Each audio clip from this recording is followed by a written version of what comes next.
We're building a platform to help immigrants navigate life in the US. That's kind of cool. We're just trying to build one app that takes you from lead to cash to closer. Do employees matter anymore? Who are building all AI tools? It's a people. You have to tell the whole story, because each story I'm going to fight you. Currently, around 2 million immigrants move to the US every year. Nobody's going to get 100% market shares. The first thing that comes up is why Typeform is so expensive. What you have to do when you're pitching those types of business is kill them with the numbers.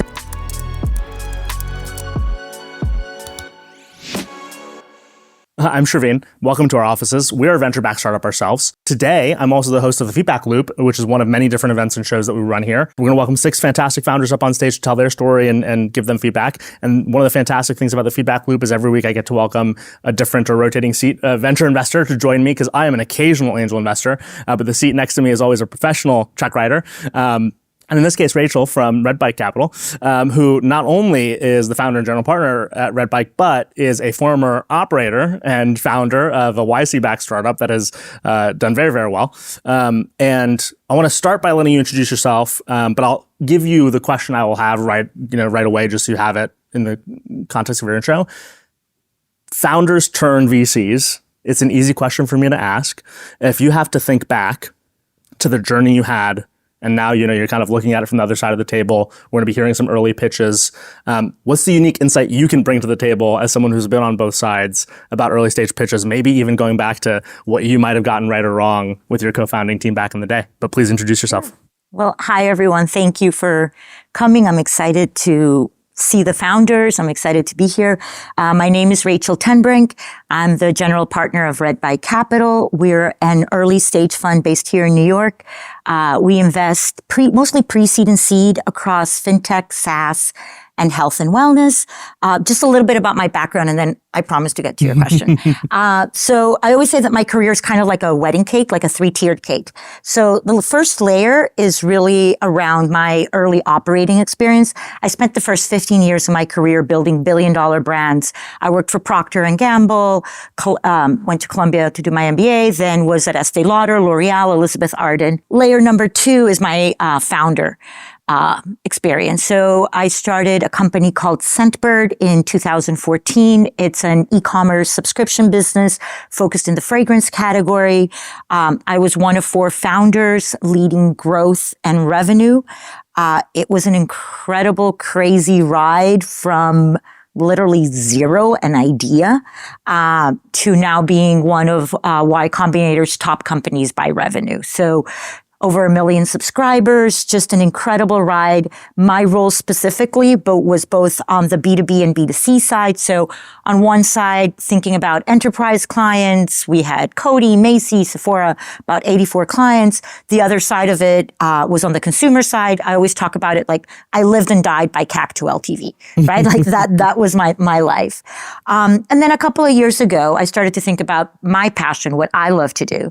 And for me, there's something about early stage founders and figuring, helping craft that product market fit. When you just start to see something and you can see how it can really scale, I think it's the most exciting part of the journey. Started really organically, was doing a lot of advisory work, advisory boards, and eventually my partner sort of said, you have incredible deal flow. So we started to do angel investing, did very well with that, and then launched a fund about 2 years ago. I think as it relates to early pitches and things that I've learned, I'm a very high energy person and I really like to get things done.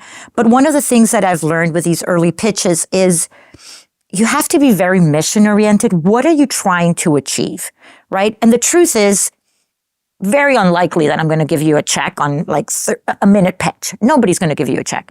But you have to give enough information, enough, pique their interest enough, be focused enough, clear enough, so that you can get that second meeting and you can get that investment. And so always thinking about that end goal. I think earlier in my career, I might have kind of gone off in too many directions. And I think being hyper focused on what is the objective of this early meeting is such an important piece of what I learned. If I can say that more sharply and tell me if this misrepresents or represents it well, it's founders sometimes get out of your own way.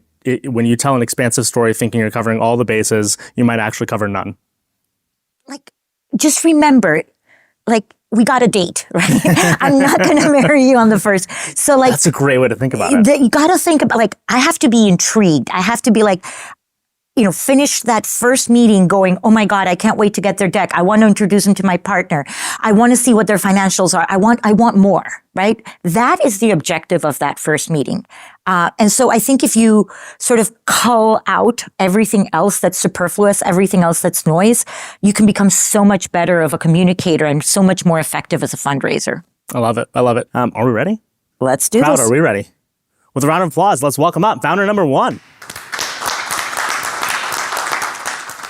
Hi, I'm Liesl. Nice to meet you. I've met Liesl a couple times, but more recently when she started what she's going to tell us about. So I have a little bit of a hint at a Bloomberg beta event. And I said, we talked a lot about it, but then I said, let's stop talking about it. Get up on stage. So I'm so glad to see you. Liesl, you're going to have a minute. We're excited to hear what you're talking about and to give you feedback. Are you ready? Yes. Awesome. You have a minute. What are you building?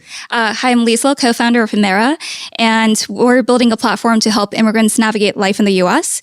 And I came to the U.S. 10 years ago as a student, like many others, in search of education and opportunity. And I built my first company while on a student visa, raised over $9 million in venture funding for it, and know firsthand how critical it is to get the right guidance in your journey.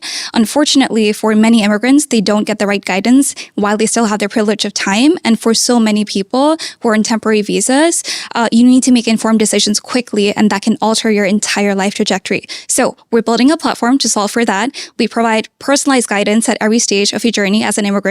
And we also partner with all types of services across banking, housing, healthcare, legal services, and streamline access to them all under one roof, and want to be the go-to platform for millions of immigrants building a life in the U.S.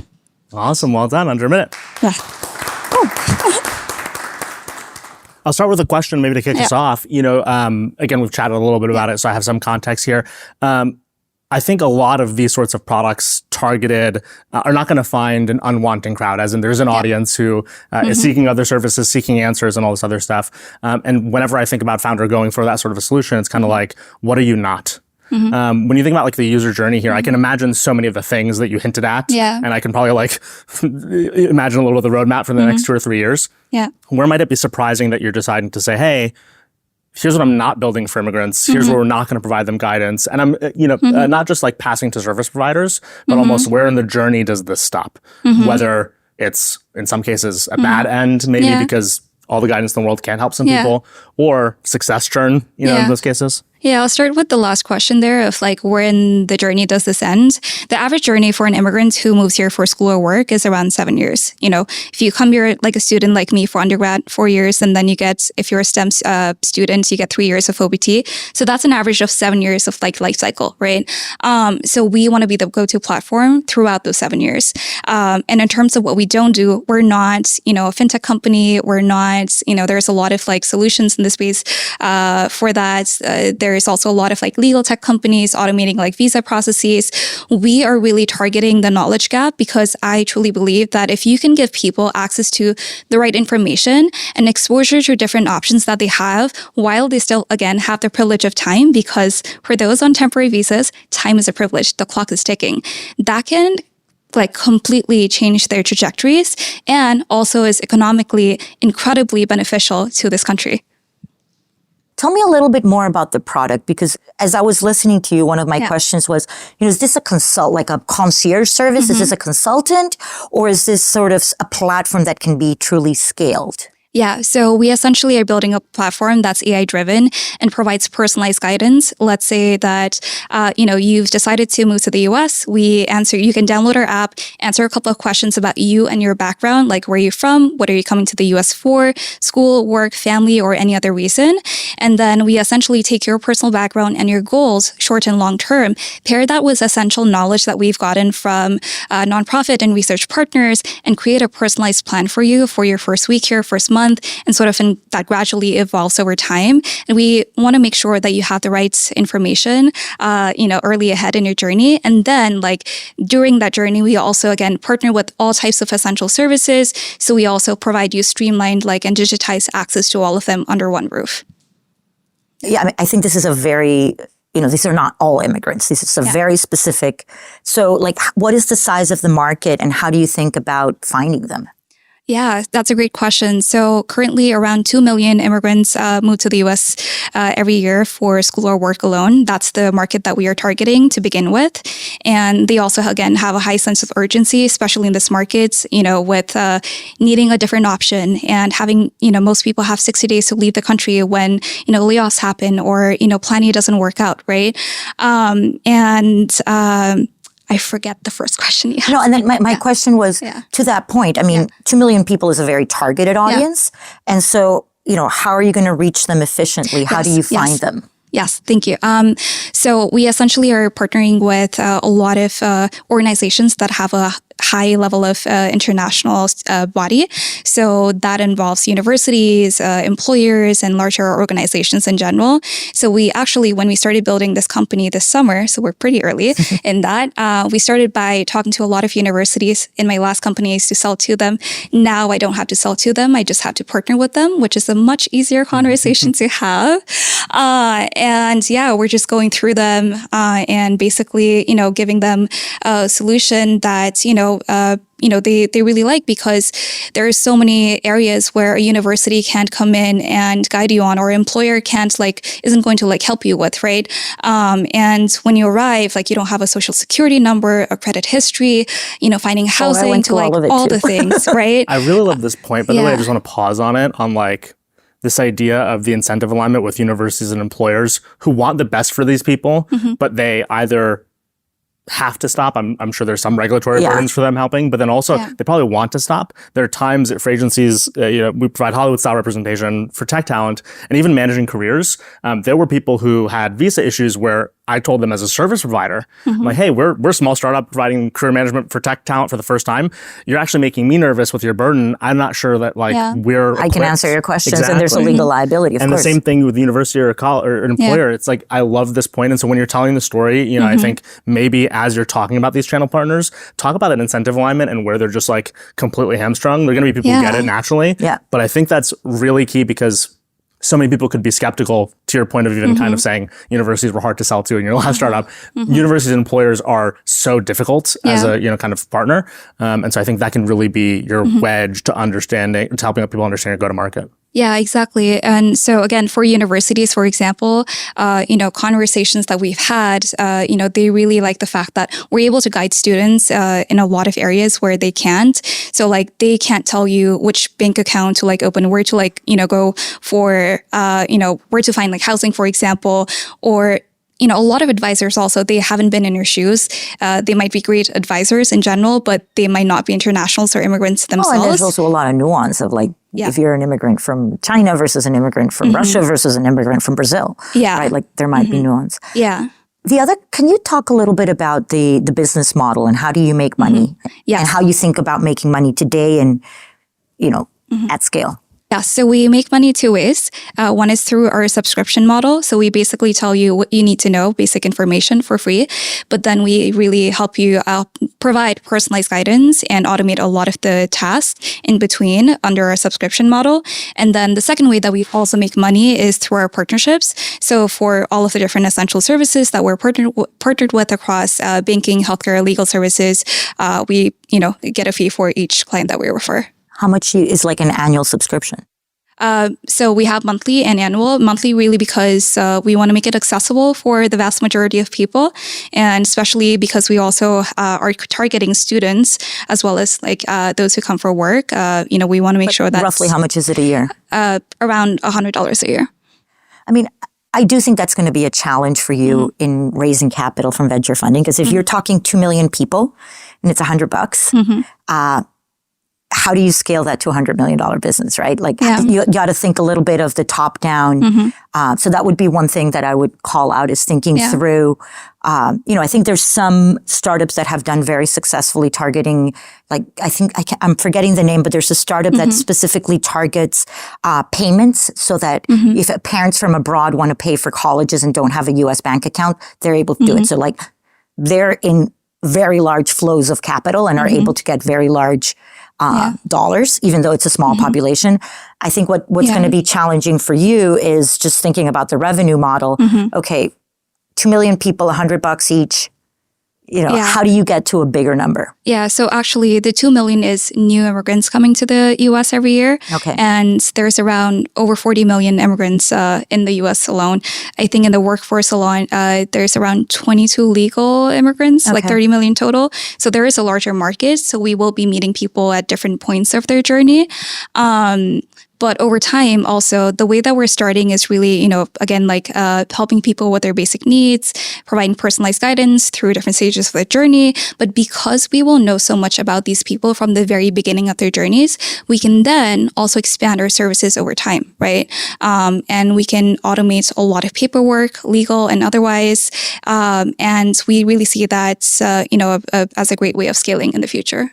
This is, kind of like pitch and storytelling feedback. I think both of us, actually, not to speak for Rachel, would buy all of the answer you gave. And maybe that's the thing to think about. If you're very early as a founder, start to see some questions as invitations for theories and hypotheses. So I would have loved to hear you rather than answer, and you like directly forced her to answer too. So it's this funny moment where I would have even further dodged and been a politician, but say, hey, look, I think the starting price point we're targeting is $10 a month to $100 annually, but there are a couple hypotheses we have around whether there's a success fee, and probably not, but like whether there's further opportunity for getting those cash flows, service providers. And so like sometimes I think if you're in that very early stage, take people out of, investors have like this drill down mindset and you have to like lurch them out of it for a moment. Yeah.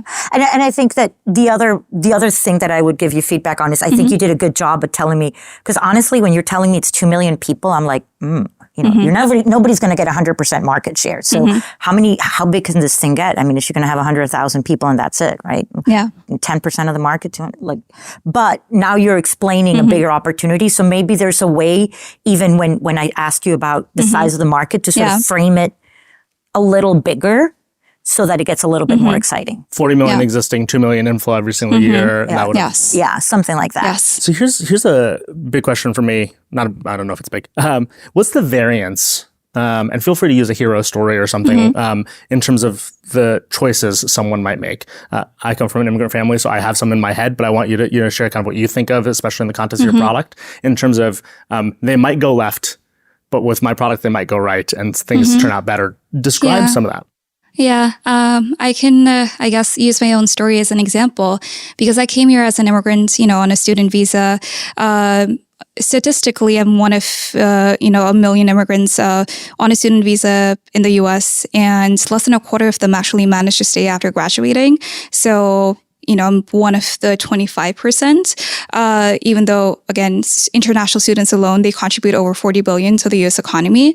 So one, my life could have gone like very differently. I was very grateful that I had, I was surrounded by the right people who knew the right information, and I sort of, got started on my path early, and I'm still here. But most people, again, don't have. A fantastic story. Where in that moment are you making a good choice that someone else could have made a bad choice?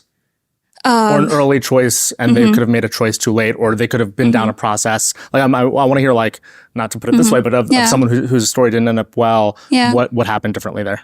Yeah, it's really, again, like not having access to the right information, whether it's paperwork related or... So they miss a deadline? Yeah, I mean, it's so easy to miss a deadline, but then that deadline you miss might dictate whether or not you get to stay, next year, for example. So like you really have to get started early. So the reason I asked this question, both it's great to hear more of your story, but your pitch has the elements of like setting up the problem. I would love to hear about the variability and kind of like what happens with your product or without your product. Maybe use a hero story, maybe use more broad generalities, because I think it's hard for people, especially if they're not immigrants who you're talking to imagine. So as an immigrant, I'm like natively attracted to this problem, and I think I can imagine. I remember in high school when when I was in high school, my family very much had to deal with local Congress people to like stay in this country. For people who can't imagine that, or more broadly, just to get a kind of an understanding to investors of like, here's where the product is going to make someone make a different choice or run a different process. Being very explicit about that will be helpful in helping them understand why it's not just kind of like, I'm going to say this because I know it's not, 5 blog posts, right? It's like, don't miss your deadline, don't miss your deadline. But what you're talking about is personalized guidance that's babysitting you, probably helping with process, sending you a service provider. And here are some key points where that makes all the difference. And that's like so huge, I think, and underrated because we don't realize how much. There's a phrase I always use inside the company. My chief of staff, Kay, is going to make fun of me. I always say it goes with the wind. I might wake up in a bad mood. Someone doesn't get a job. Yeah. You don't ask a follow-up question when you're getting coffee. You don't have whatever sort of milk you ask for, right? And so like those trivialities are everything, I think, in this product. And the other thing I was going to say, again, coming from a subscription background, is how useful is your like? Is it a one and done? Like, do I just read 5 blog posts and I got all the information and I'm good? Or to the point of like, okay, yes, but you got to do this right before you graduate, or you got to think about these jobs. And then once you graduate, like every 2 or 3 months, every quarter, you've got to think about all these things. Right. And so telling that story of how your product is useful, not just in this specific point in time, but there's a whole journey that you're going to help them through. And that's why they'll stick around with you, makes it much more interesting. But in general, so this is a mission great. that we can all be behind. So good luck with it. Thanks for sharing. Thank you. Thank you for having me. Absolutely. Thank you. You know, this is something that obviously speaks kind of fundamentally and deeply to me. It sounds like to you in ways too. You know, the thing that I think is fascinating about that is it's you then have to decide how much you rely on those investors who will already sympathize with you, or do you want to generalize the story? You can do both, and you should do both, and like there are ways to do both. But one of the things that I think is quite novel about this, I mean, there's a great story there around like the contribution to the economy and, you know, immigrant CEOs and all this other stuff. Do you lean into that, and do you lean into the sympathy and the empathy and the understanding and investors who have that? Or do you decide to make it a very capitalistic endeavor? And again, you should do both, but what do you think? I think you do both. I think that there is a piece that is like, find your tribe, right? Yeah. Find the people that empathize with this story. I totally get it. I'm also an immigrant. My parents were Cuban immigrants. My husband had to go through, I don't know how many H-1B visas to finally get a green card and now a passport. So like, I totally get, I have friends who've gone through horror stories. Like, so to me, like, you didn't have to educate me too much on the program. So, and I think that in the venture community, frankly, because a lot of immigrants are in this community, I think you can find your tribe.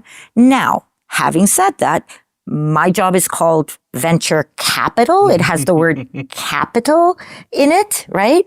And so we've only recently remembered that as an industry. Yes, we were just having this discussion. And so like, it's like, find your tribe and appeal to their greed. It's sort of like the way I would say it. Because, you know, in the end, we're all trying to make the best investment decisions. And I think where I see sometimes founders struggle is they go too far on the empathy route. And then again, to the point of like, you got to get me excited enough to get that second meeting. Like, oh my God. And now I started to tell you about my friend and we talk for hours, but I don't get to like, oh my God, I have to invest in this business. So I think kind of find a succinct sort of way to tie the emotional and the, like that finding your tribe, that feeling of like, oh my God, the world needs this, but quickly remember to tie it back to the capital, to the financial incentives of this business and why it makes so much sense. Totally. I love that. And one thing to add to it is this notion of, I give this advice to people about job interviews. One of the reasons to not go too long either in your personal pitch or answering any individual question or overall as an interviewee is because you don't know if question 17 that the interviewer was going to ask you was actually the most important. Yes. And actually, they had a great conversation with you, but you so overtalked and they overtalked about topics. And question 17 was something that they think of as key to the job. And they didn't get to ask you and they walk away and later on they decide yes or no on you. And they go, I like this person, but I don't really know. Yeah. And like, there's a decision that person has to make, but most of the time they're going to go with, I just got to move on. It's not, let me go check with that person and give them a call. Yeah. And I think the same thing can happen in an investing conversation. And I think that this topic in particular, if you're an immigrant, you're going to have such a visceral reaction that I think you can get to the emotional side pretty quickly. Yeah. And then move to the business. Totally. Shall we welcome the next founder stage? Let's do this. Round of applause for founder number 2. What's your name? Natalia. Are you ready to tell us what you're building? Ready to go. What are you building?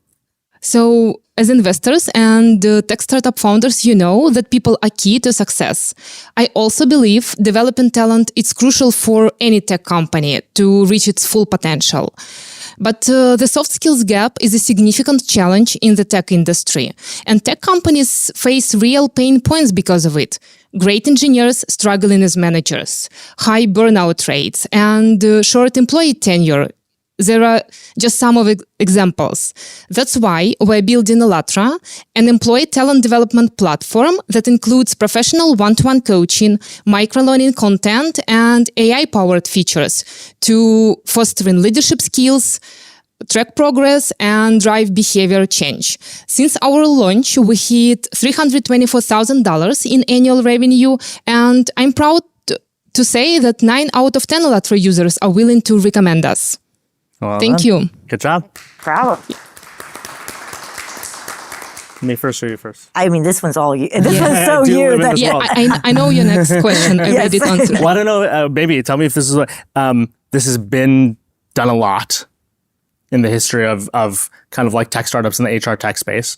The AI portion, I think, can be brand new. I don't think we've seen a generative AI play at this quite yet. But other than that, what have you kind of learned from kind of researching what people have done? And by the way, I will differentiate. When I say this, I think I'm very much zoning on the soft skills and the development portion of this. So I don't want to know how you're different from like Lattice. I know how you're different from like a Lattice. I want to know how you're different from. There have been at least, I can't remember their names, but 2 or 3 players I've seen try to do this. There was one that was really early, like in the early 2010s. They were like micro learning, started with a G. I'm not going to remember it. But, there was that, and it was just like micro courses, almost like Lynda that got bought by LinkedIn. It was kind of like Lynda, but like then there were some that were more app-like and app-based, actually, literally. So talk about the differential and what you've learned from observing or researching those folks. Yeah, so for us, the main is our focus on tech field. So we created a tailored solution for tech companies, unlike our competitors who created generic solution for traditional businesses. And tech companies, they prefer tailored solution over generic one. And we provide not only microlearning, we blend it with professional one-on-one coaching. We have a team of coaches. We blend it with the AI tools and some approaches that tech employees really like, for example, like Agile or Sprint Masters in our platform. I didn't expect that answer. I'm going to ask one more question, then we can kind of linger in some of this. Do employees matter anymore? Absolutely. Justify it to me. AI is coming. Yeah, absolutely. But you're going to train a young person. I start to think young people are unreliable. They don't want to work hard. Yeah, I didn't expect this question, but we see that, for example, who are building all AI tools? It's a people. It's just a people. So who sit in this with you? It's just Actually, a people. most of them are. I know. Yeah. They're my experiments. They're all humanoid robots. So people really matter, and people are the key to success for any tech company. I have more questions, but I'll toss to you for a bit. Yeah. I guess I'll follow on that thread of AI because, one of the conversations that I've heard is, more and more you'll need more experienced, more high-level programmers because, frankly, the low-level stuff can be done. Now, the question is, how do you create magically people who could sort of skip the learning curve and go to the very experienced, well, they got to start somewhere, right? And so I'm curious if you think about solving that issue for companies, and sort of tied to that is when you think about this service, is this really for the employees or the employers? I can say that actually we have 2 type of customers. Of course, first of all, it's an employer who pay for the service, but our final users is employees. So we need to make happy both employer and employees. But in the end, the employer is the one who's paying you. Yeah, we provide it on a subscription basis for enterprise tech companies. Okay, can I go? Yeah. Let's get a little bit deeper here. I'm struggling with this a little bit. There's probably three fundamental reasons I'm struggling with it, and I want to work through with you. The first is I don't think the tech answer was a good one because you like zeroed in on an industry, right? You might be able to justify it, but I'm going to assume that if I'm an investor, especially, I want you to be relevant to more than just tech, and I want your differentiation to mostly not be about like niching down. I want your differentiation to be in product or in approach and go to market even, but not necessarily in that you only cater to a certain field. So that's one thing I'm struggling with. The second thing I'm struggling with is I think you need a stronger opinion on employees. I know you didn't expect that question, but I think right now if you're going to be in this space, I have an opinion on employees. I won't share it. But the whole idea being, it also blends into Rachel's question around like, what does it mean to help an individual? And I know you're saying, you want to make an engineer who's not communicating or whatever else it might be. The soft skills gap, totally heard you there. But the reason you need to have that stronger opinion is you need to tell me and convince me, or at least make me feel like your theory is an adjacent theory to mine. Oh, on a long enough time horizon, this will still be useful. And that might sound like a weird thing to say, but it's not that weird given how much we're seeing, for example, junior people not be as relevant. And, the soft skills gap might be irrelevant when AI helps everyone communicate. Maybe we're not talking to each other anymore. We're all just like AI communicating. Yeah, makes sense. But, if you get that stronger opinion and that stronger, especially if you're building this space, we want founders to say, okay, like here's my theory of the world as it relates to my demographic. Now here's the third, and I think the hardest thing I'm struggling with. I still have not heard, I know it's AI combined with personalized coaching. I want something a little more beefy when it comes to product differentiation compared to either past attempts or what can be done with existing AI tools. I want something that, kind of compels me. You have revenue, by the way, that's compelling. Very impressive, like very impressive. So like, I'm not, disbelieving you from the notion of you being able to sell a product that today is very valuable to the users, but being able to tell a more beefy story allows me to understand how you'll evolve over time.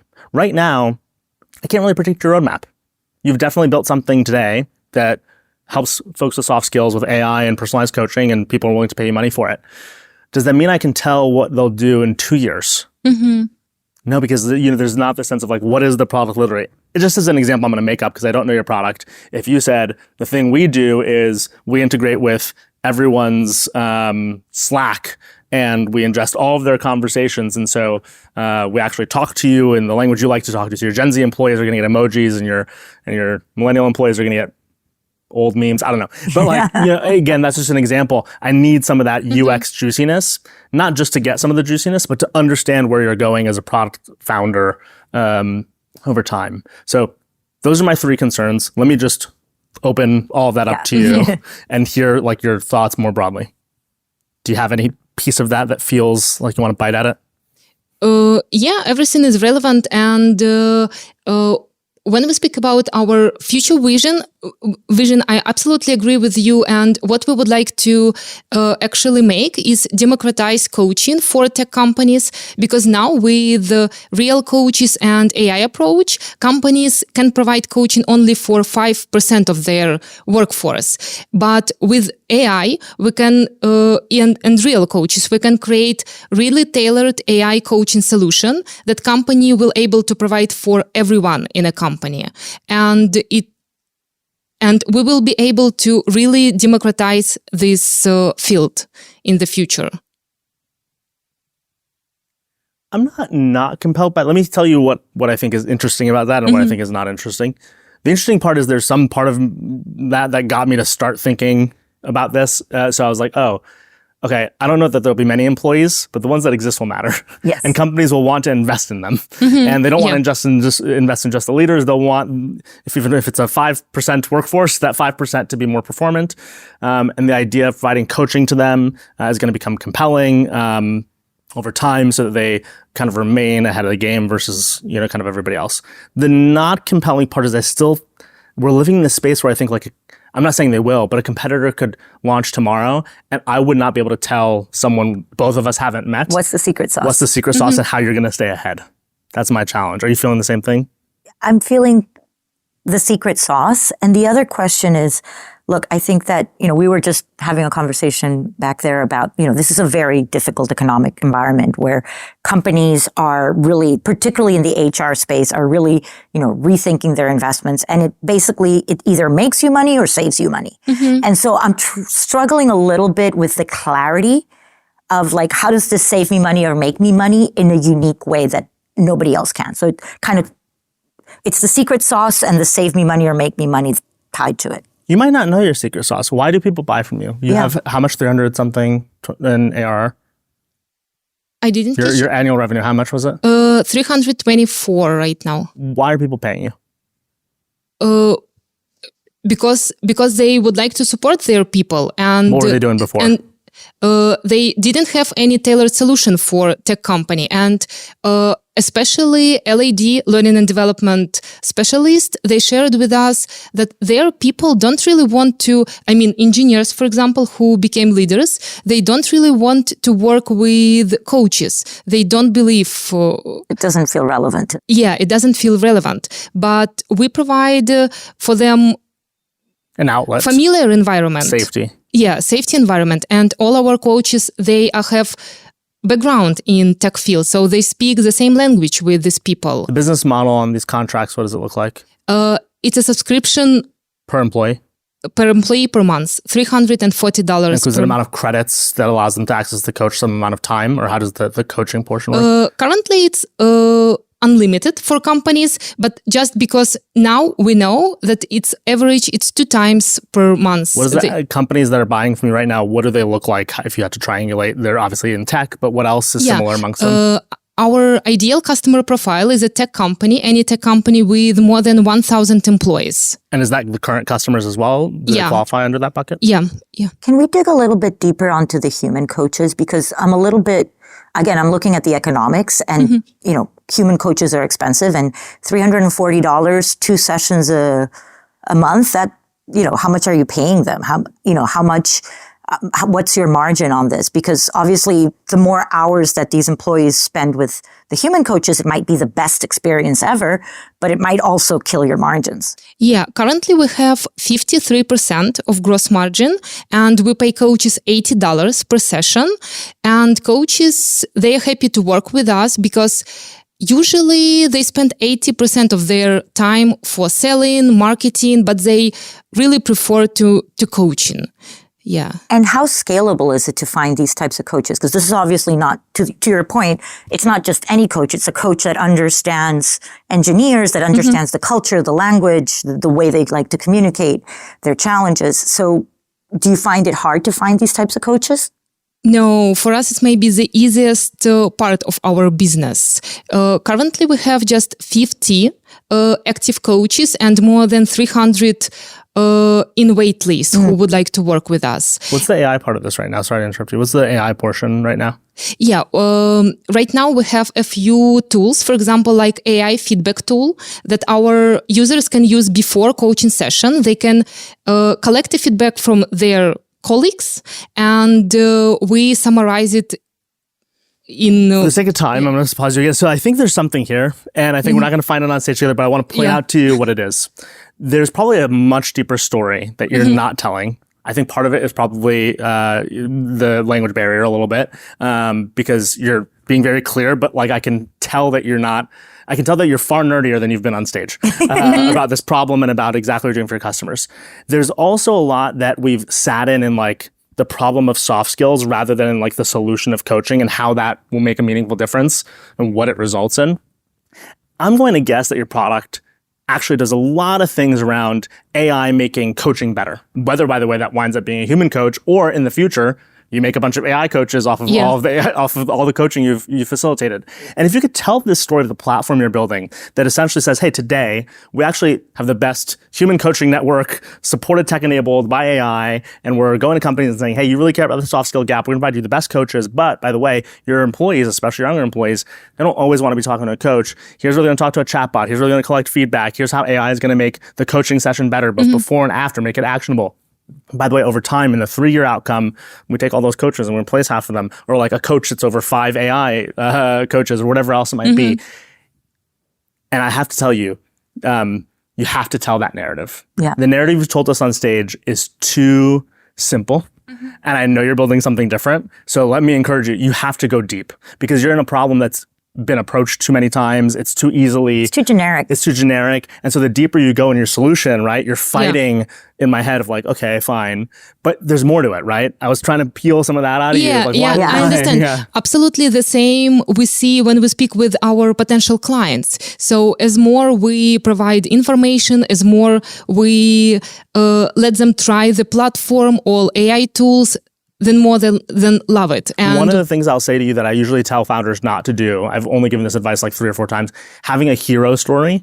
I did a second ago too. Hero stories are usually pretty cringe nowadays. A founder will go like, imagine Jane. Jane needs therapy. She downloads our therapy app. That's boring. But the reason it might be useful here is because you'll get to some of the specifics far easier using a hero story. Imagine Jane. Jane struggles to communicate with her boss, but is actually a fantastic engineer. Jane has been offered a coach, but doesn't want it, blah, blah, blah, blah. And you'd go down that story. And again, I think that'll allow you to get to product moments that are otherwise hard to describe. Yeah. And the last thing, I need to figure out how to tell it within 1 minute. Yeah, exactly. Well, great job. Thank you for sharing. Great. Good luck. Thank you so much. Thank you. It like has a bit of a similarity to tar pit idea. It's not exactly a tar pit idea because L&D products and like learning products aren't really a tar pit. But for those who knows what a tar pit startup is, raise your hand. Okay, I'll go through the idea of the tar pit is these are problems that everybody has, especially young in their life. Note-taking, dating, Figuring fitness. out what to do on a Saturday night. Yeah, exactly. And so a bunch of startups will be generated by young founders in this space, and it creates the tar pit, the sticky.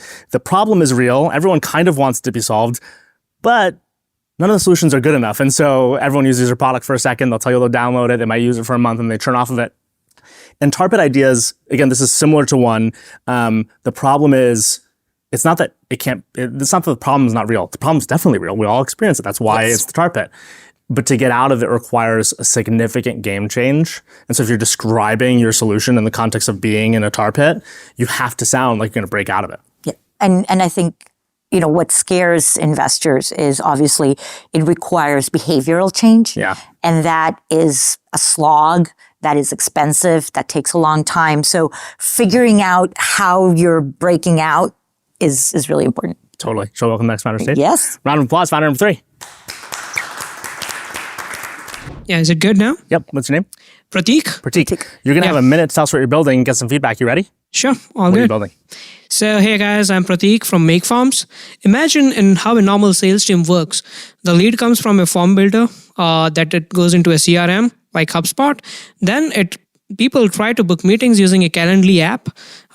Then for the closure, they use DocuSign for signing the final documents. And for all these apps to talk to each other, they add another app like Zapier to integrate.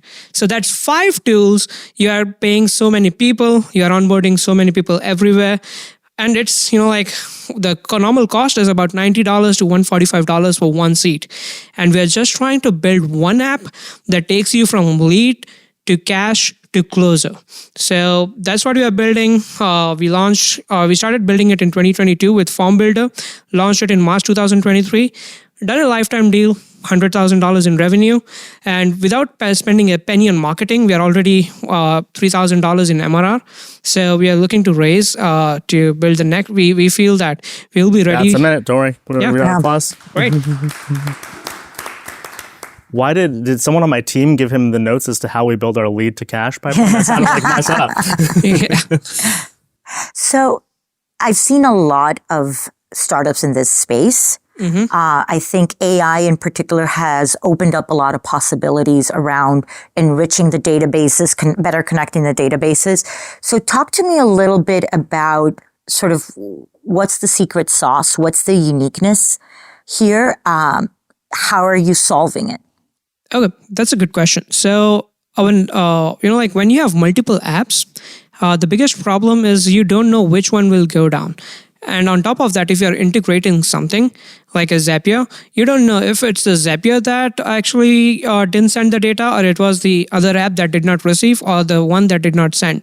Also, as I said, with the AI, what we are planning to do, we did try this out. So, even setting up all those different 5 tools, if they are at one place, how we are doing it is you just have to tell that what kind of a business you are. So let's say we tried it out with VCs. So, the entire entire system is super personalized. Like, for example, the leads in the sales, these are called leads. So for a VC, when we did that, it said that the startups, so lead was changed to startups. So it's like super personalizing based on the industry is something which we are trying to do. And then when it comes to forms, the AI also creates all the forms for you. So your onboarding is pretty much AI driven. That's one thing we are doing.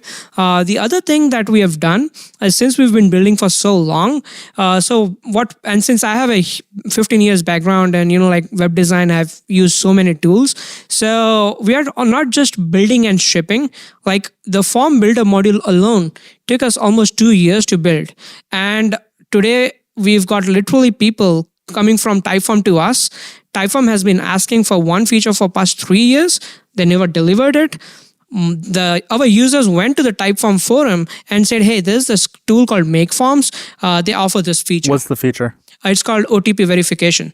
So this is a major, very big problem. Like one-time password verification for Why mobile and email.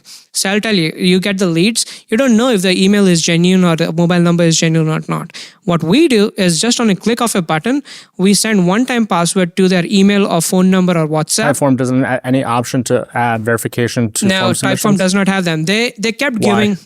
They said it would break the entire workflow. Okay. I don't believe the story. I believe there's something to your story. Let me say, when you bring up something like that, I'm going to fight you on. I'm a product guy, so I'm like, I don't believe that Typeform is doing it for no reason. No, so there's some reason that their product doesn't do it. Now, let me ask a different question too. Typeform and Airtable, the AI stuff, they could build that, right? The customization stuff. Yeah. What do you think is really going on with Typeform, let's say, or Airtable that's flawed, that you have a green space or an opportunity or whatever else it is, other than incompetence that they might have? Yeah. So if you see Typeform, like even if you just search for why Typeform, the first thing that comes up is why Typeform is so expensive. Okay, they do $29 for 100 responses. We do 50x of that. So the one thing Why do you think they priced that way? I have a hypothesis. Yeah, because they were the first ones to have that beautiful UI UX. In fact, I was using it back in 2012. Believe me, they are the competitors. I'm going to bet instead it's that it's otherwise uneconomical to have that startup. A form building business, unless you charge a lot of money for it, it's just like it's a lifestyle business that someone didn't want to create. And so the only way to have it is to charge a lot per form or whatever else that we're doing as a calculus here. Let me ask you a different question, because I'm trying to get at something. You at some point in your pitch said this is like end to end, from lead to cash. Cash to closure. All we talked about still is forms. Yeah, because that's one module that we have built. The other two modules, which is the document signing, that's also done. So like a HelloSign, DocuSign. DocuSign alternative, yeah, we've built that. And then even when we did that, we analyzed what DocuSign does not have, and we've built all those features that their community has been asking for. Then with Calendly, that app is also built. So the three apps have been built. They have come together in our staging environment.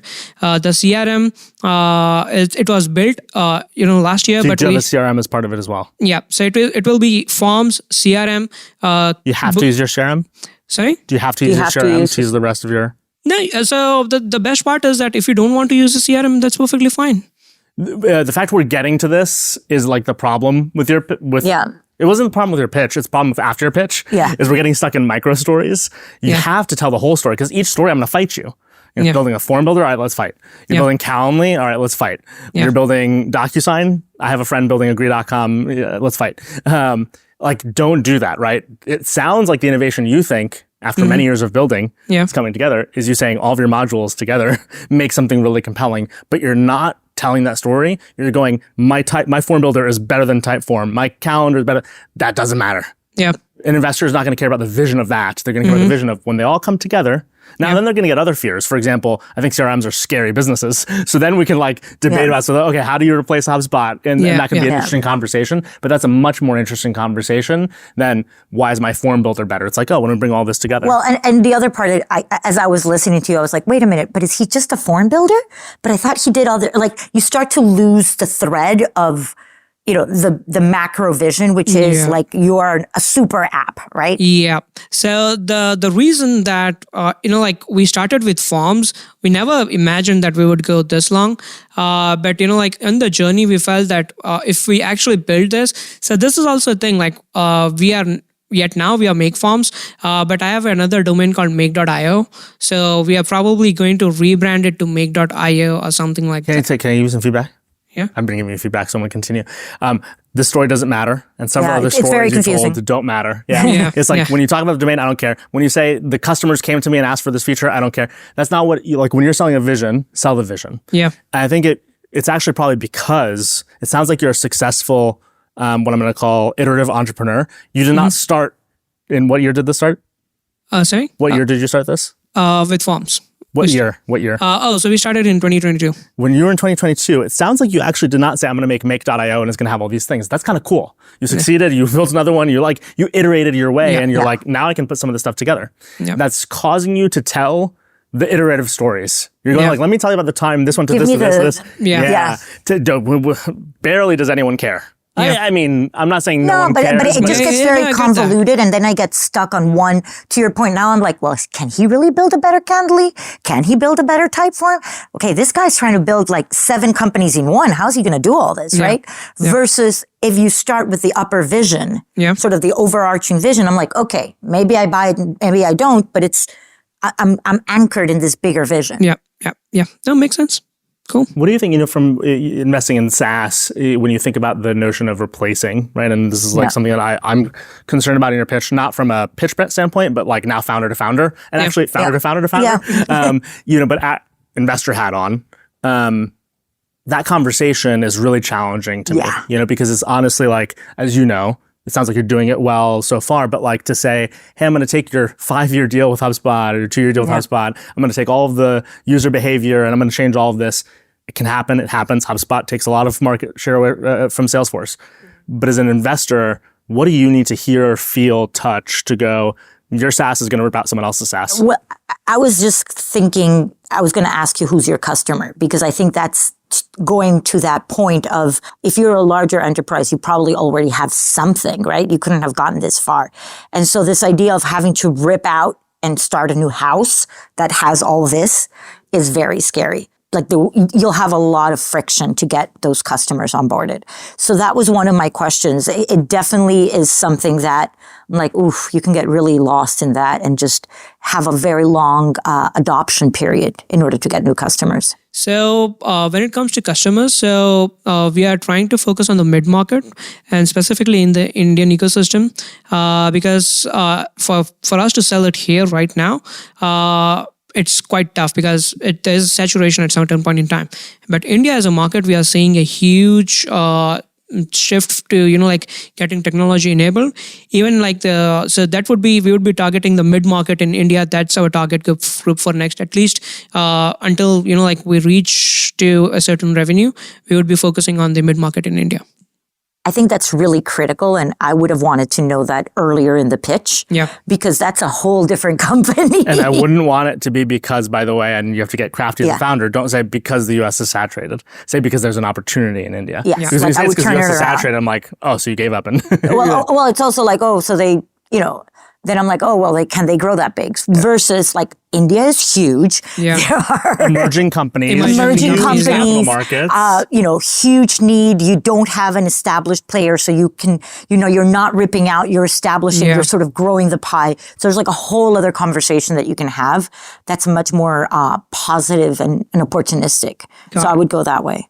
If that's your business, Last piece of feedback for you, the numbers you gave in your pitch, your revenue numbers, too small. Do not give those numbers. As part of diligence, give those numbers. You can talk about, let's say, a certain number of customers, maybe a certain number of end users who have seats, but your numbers are still too small scale where they're proving, I know, a value you have to the market as a founder, but they're not big enough to be the reason someone wants a meeting. I'll wants call to it invest. design partners or something like that. Yeah.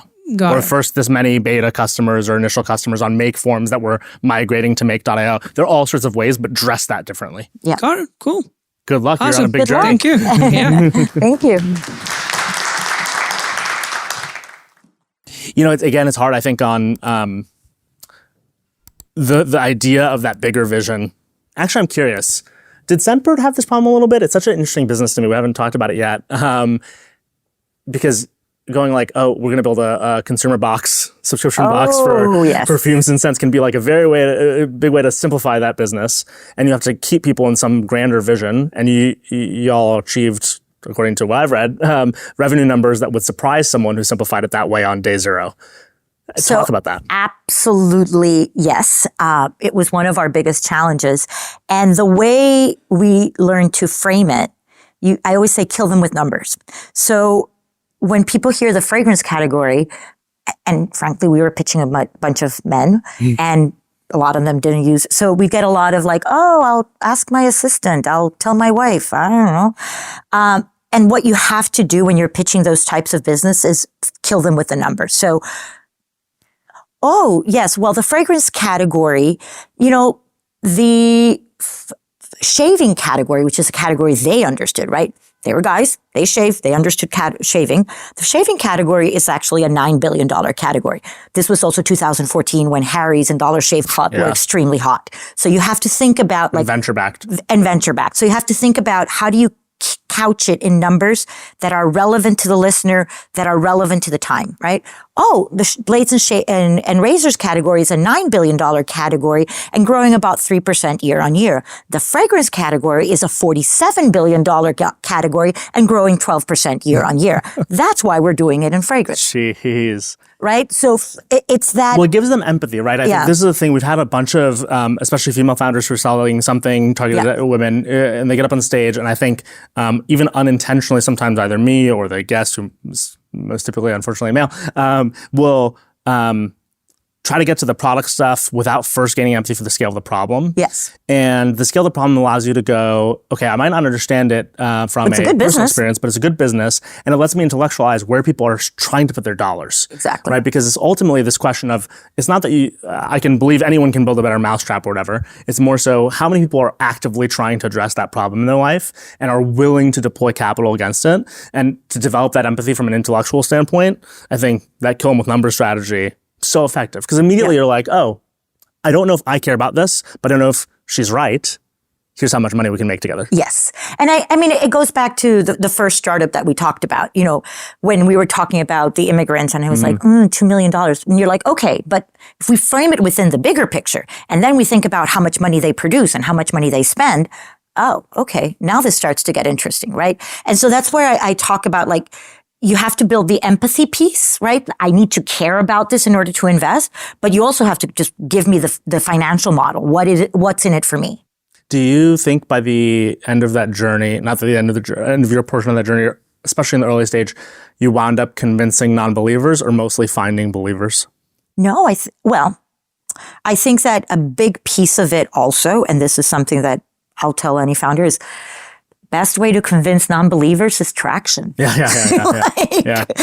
Honestly, again, go back to kill them with the numbers. The best way to convince somebody who doesn't believe in your business is to come back 6 months later and be like, oh, we had 1,000 subscribers when we talked to you. Now we have 7,000. Now we have 12,000, right? Like, here's a retention number, an engagement number. Yeah, exactly. All of a sudden they're going to be like, oh my God, well, let me look at this thing.